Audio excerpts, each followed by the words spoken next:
Hola queridos hermanos, ¿qué tal? ¿Cómo están? Espero que se encuentren muy bien. Por aquí les saluda el Padre Byron. Tenemos una clase más de teología para laicos en el apartado de la creación. Hoy veremos el mal, la maldad. Para ello, permítanme, hagamos una oración. En el nombre del Padre, y del Hijo, y del Espíritu Santo. Hacemos un momento de silencio y pedimos la venida del Espíritu Santo por intercesión de la bienaventurada Virgen María.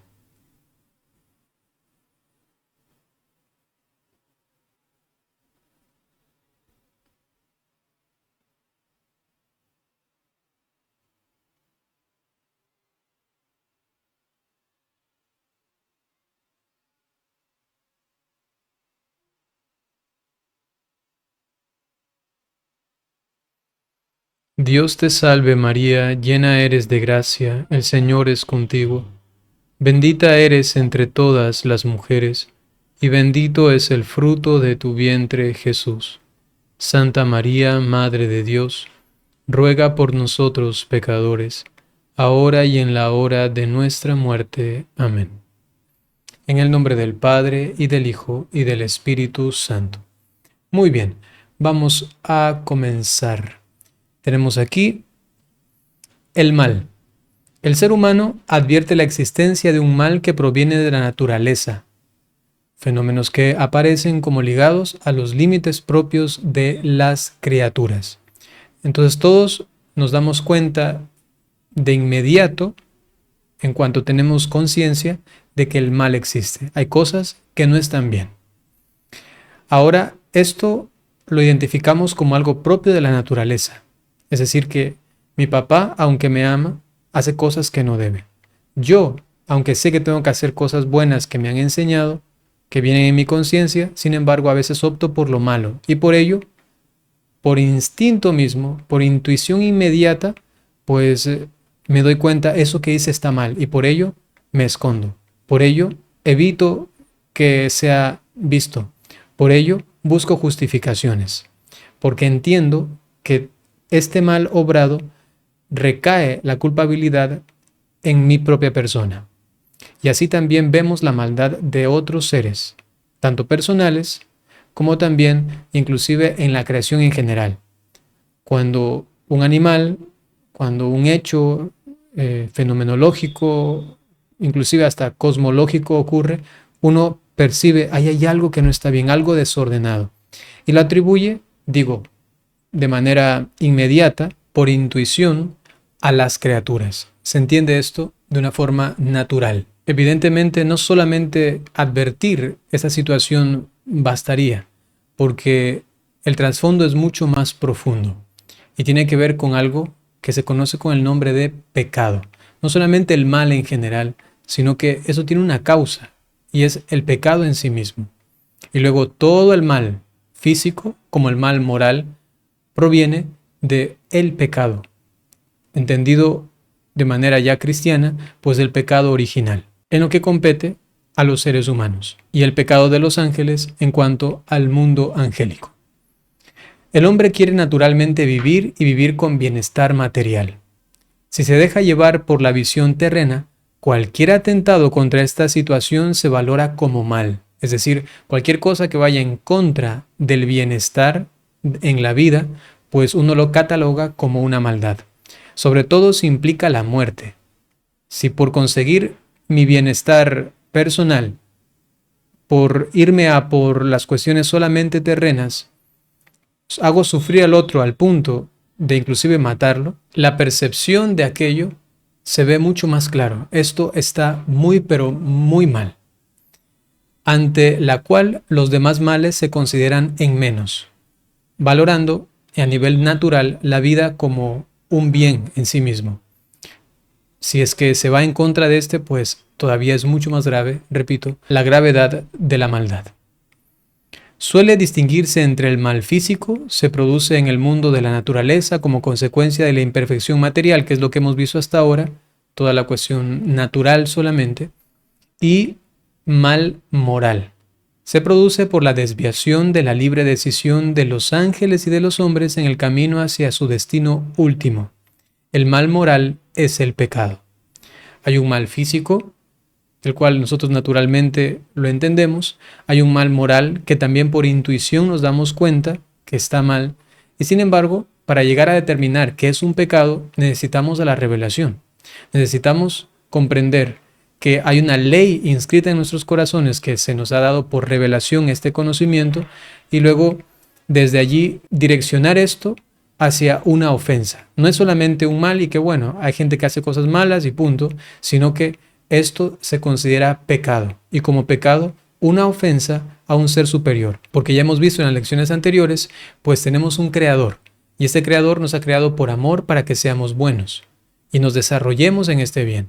Si hacemos algo en contra de este bien, no solamente nos dañamos entre nosotros y también repercute eso en la naturaleza, sino que también ofendemos a Dios, porque no seguimos su plan, su proyecto, que es el que nos hace bien justamente. En ese sentido, el pecado no es otra cosa que un dañarnos a nosotros mismos, dañar a los demás y también ofender a Dios. San Basilio dice: no vayas a suponer que Dios es la causa de la existencia del mal, ni a imaginarte que el mal tiene una subsistencia propia. La perversidad no subsiste como si fuera algo vivo, ni podrá ponerse nunca ante los ojos su sustancia, como existiendo verdaderamente, porque el mal es la privación del bien. Es decir, que el mal por sí mismo no existe. Dios no ha creado el mal, y por ello Él no es la causa del mal, sino que el mal es la ausencia de ese bien que debíamos haber cumplido, hecho, realizado. Con lo cual el mal solamente es un producto, una consecuencia, no tiene una existencia sustancial en sí mismo. A este se le conoce como el nombre del pecado, porque es vacío, porque es nada, porque es oscuridad, porque es un sinsentido. Ninguna naturaleza absolutamente hablando es mala. Se insiste en esto, no hay una substancia en sí misma, no un ser creado por Dios que en sí mismo sea la maldad o el mal. Este nombre de mal no se da más que a la privación del bien, una consecuencia de haber tomado una mala decisión el ser humano y también los ángeles. Así también lo repite San Agustín. El Catecismo de la Iglesia Católica en el numeral 311 nos dice: los ángeles y los hombres, criaturas inteligentes y libres, pueden desviarse. De hecho, pecaron. Y fue así como el mal moral entró en el mundo, incomparablemente más grave que el mal físico. Dios no es de ninguna manera, ni directa ni indirectamente, la causa del mal moral. Sin embargo, lo permite, respetando la libertad de su criatura, y misteriosamente sabe sacar de él el bien. El ser humano y los ángeles se han desviado. De allí se produce el pecado, que tiene como consecuencia un mal moral y un mal físico. Y hay que tener en claro que Dios no es la causa de la maldad. Sin embargo, ha permitido, por la libertad que le ha dado al ser humano, de que él opte siempre por el bien. Pero cuando el ser humano se rebela contra esto que Dios ha inscrito en su corazón para que realice siempre libremente, pues y se desvía, lamentablemente opta o decide por el mal. Esto en razón de la libertad del ser humano. El Catecismo de la Iglesia Católica en el numeral 390 dice: la revelación nos da la certeza de que toda la historia humana está marcada por el pecado original, libremente cometido por nuestros primeros padres. Es decir, que esta consecuencia de una humanidad tocada, corrupta por el mal, pues tiene su origen en el pecado original. Sin embargo, pues Dios sabe sacar cosas buenas tanto de los pecados presentes y personales de los cuales nosotros somos culpables, como también del pecado que hemos recibido por herencia, que es el pecado original, y de allí darnos un redentor, como es Cristo nuestro Señor, como podemos leerlo y hasta escucharlo cantado en el pregón de la Pascua, de la vigilia pascual, pero también de allí purificarnos, de ahí aprender lo que se llama la compasión, aprender la misericordia y la benevolencia, de allí madurar como seres humanos y también como seres espirituales. Entonces Dios en su infinita misericordia ha sacado de donde hubo pecado una gracia superior, de donde hubo maldad mucho mayor bien. Y de aquí se entiende mejor por qué Dios muchas veces permite el mal físico en pos de un bien moral o de un bien espiritual. Inclusive no solamente permitiéndolo, sino que hasta queriéndolo. Que Dios quiera, por ejemplo, que una persona pase por una situación difícil. En algunos casos se menciona como la noche oscura, en un ambiente más espiritual, pero también a nivel físico por alguna enfermedad, para que luego de allí recapacite la persona, repito, en pos de un bien superior. Así también, pues en esta escala de valores, Dios y también nosotros a veces podemos orar por ello. Señor, que el último recurso, si es que es necesario, pues sea que en tu misericordia se permita en mí hasta un mal físico. Si es que eso me hace falta para lograr mi conversión. A alguno le podrá quizá temblar la voz al momento de decirlo, porque ahí se denota cuán apegados estamos al bien material, al bien físico, que a veces está por encima del bien moral, el bien espiritual. En el numeral 398 el mismo catecismo nos dice: en este pecado, el original, el hombre se prefirió a sí mismo en lugar de Dios y por ello despreció a Dios. Eso es importante. El pecado no es otra cosa que un desorden en el afecto. Es una desviación del amor. El ser humano intenta amar, pero lamentablemente ha optado por un amor egoísta. Y por ello se produce el pecado. Esto aplíqueselo a Adán y Eva y veremos claramente que ha sido una búsqueda de un bien, pero de forma egoísta.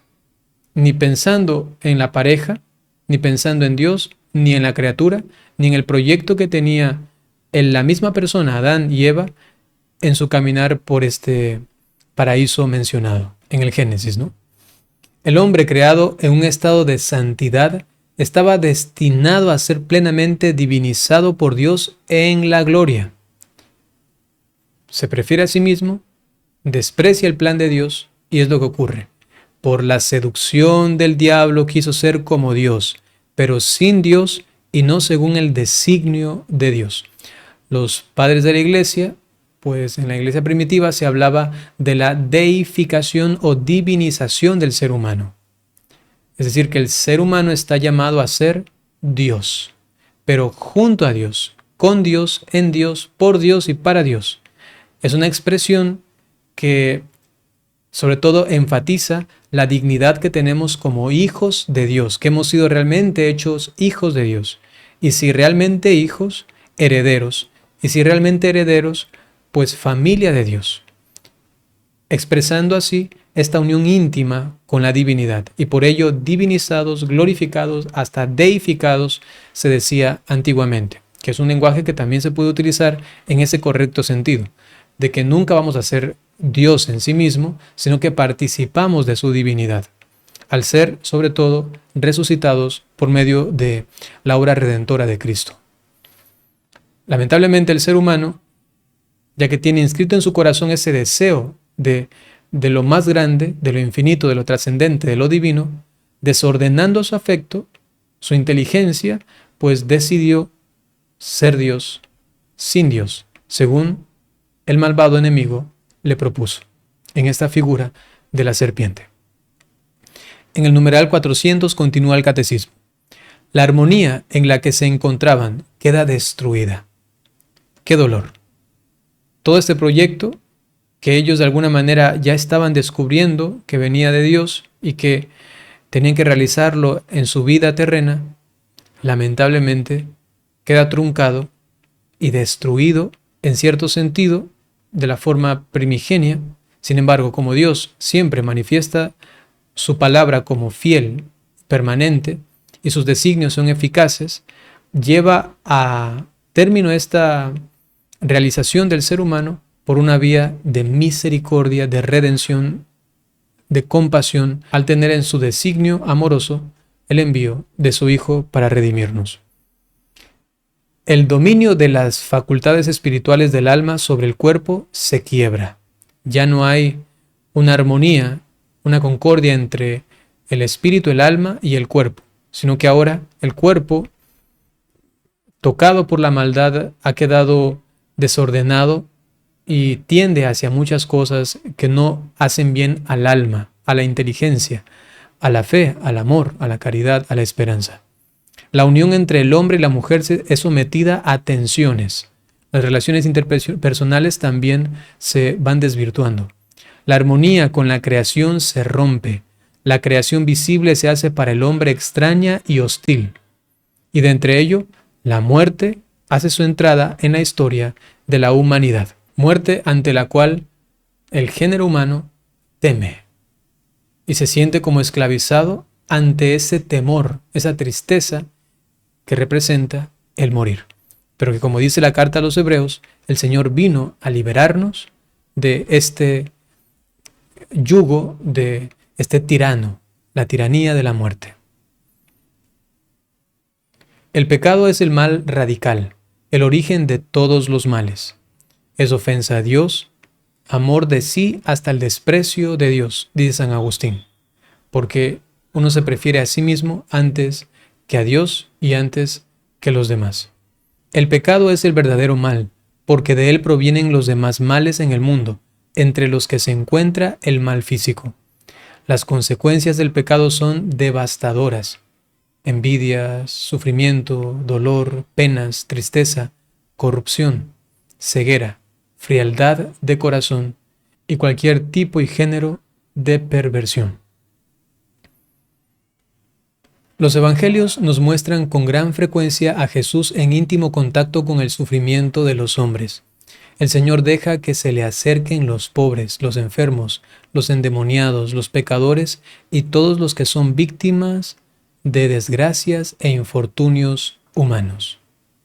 Sin haber cometido pecado alguno, Jesús se abraza decididamente al dolor, por amor al Padre y a los hombres.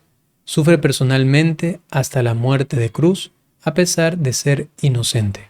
Por Cristo y en Cristo se ilumina el enigma del dolor y de la muerte, que fuera del Evangelio nos envuelve en absoluta oscuridad. Lo dice Gaudium et Spes en el numeral 22.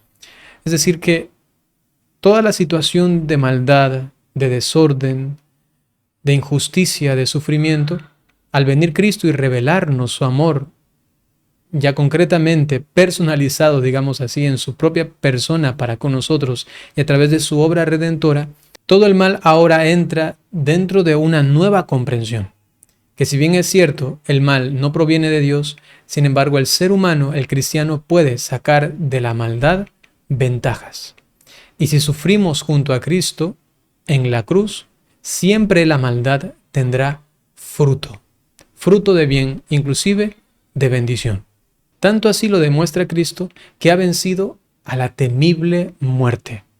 Y si la muerte era el símbolo o el signo de aquello que no tiene solución en cuanto a las maldades que pueden haber en el mundo, Cristo la ha vencido. Y nos dice, ahora tengan mi paz.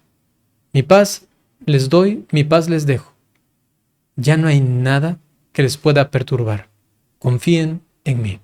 Así la maldad, en ese sentido, ha sido vencida juntamente con la muerte, juntamente con el pecado, para que el ser humano sea libre ya desde ahora y entienda la maldad en el mundo desde una perspectiva de eternidad. No solamente mirando aquí, porque aquí, claro, aquí nos estresamos y nos deprimimos porque hay mucha injusticia. Y por ello Cristo decía, bienaventurados los que sufren, porque serán consolados. Ya se mira la realidad del mal desde otra perspectiva. Solamente a ojos humanos, pues sí, la situación está lamentable, difícil, fuerte, hasta pesimista. Desde la fe, el cristiano lo asume distinto. La enfermedad, el sufrimiento, el dolor y la propia muerte. Hasta el mismo pecado tiene solución. Con el arrepentimiento y la aceptación de Cristo y el cambio de vida a través de la conversión. Cristo nos redime y nos salva a través de la cruz. Desde ese momento el hombre puede descubrir la fuente de bien que esconde el dolor. Para una persona, según la disposición interior que tenga, el sufrimiento puede ser redentor y purificador del alma si, como Cristo, se recibe en ofrenda de agradable entrega a la voluntad y amor divinos. El dolor y el sufrimiento son males no queridos por Dios al crear. Gracias al valor redentor y purificador de la cruz de Cristo, se han convertido el dolor y el sufrimiento en un gran valor de purificación, expiación y redención. Y esto lo vemos sobre todo en la vida de los santos, que tomaron la actitud y el estado de penitentes para que a través de sus sufrimientos, uniéndose a Cristo en su pasión, colaboren con lo que aún falta a la pasión de Cristo, según dice también San Pablo, y así ellos ayuden a llegar a través de su colaboración la redención de Cristo a todos los hombres, para que se realice así su obra en plenitud. Bien, queridos hermanos, eso es lo que podemos sacar el día de hoy. Les invito a que quizá lean vidas de santos que han entendido el sufrimiento desde esa perspectiva. Por ejemplo, Santa Narcisa del Niño Jesús, Santa Mariana del Niño Jesús, Santa Rosa de Lima, Santa Miriam de Abelín, el Santo Cura de Ars, el Padre Pío, San Francisco de Asís, Santa Gema Galgani, por mencionarles algunos que nos pueden ayudar a entender el sufrimiento, el mal del mundo desde otra perspectiva. Santa Faustina Kowalska, también mencionarles. El siguiente tema que veremos en la próxima clase será los ángeles, así que también va a estar muy interesante. Permítanme ahora darles la bendición. El Señor esté con ustedes. La bendición de Dios Todopoderoso, por intercesión de la Santísima Virgen María, San José y todos los ángeles y santos, en el nombre del Padre, y del Hijo, y del Espíritu Santo. Hasta pronto.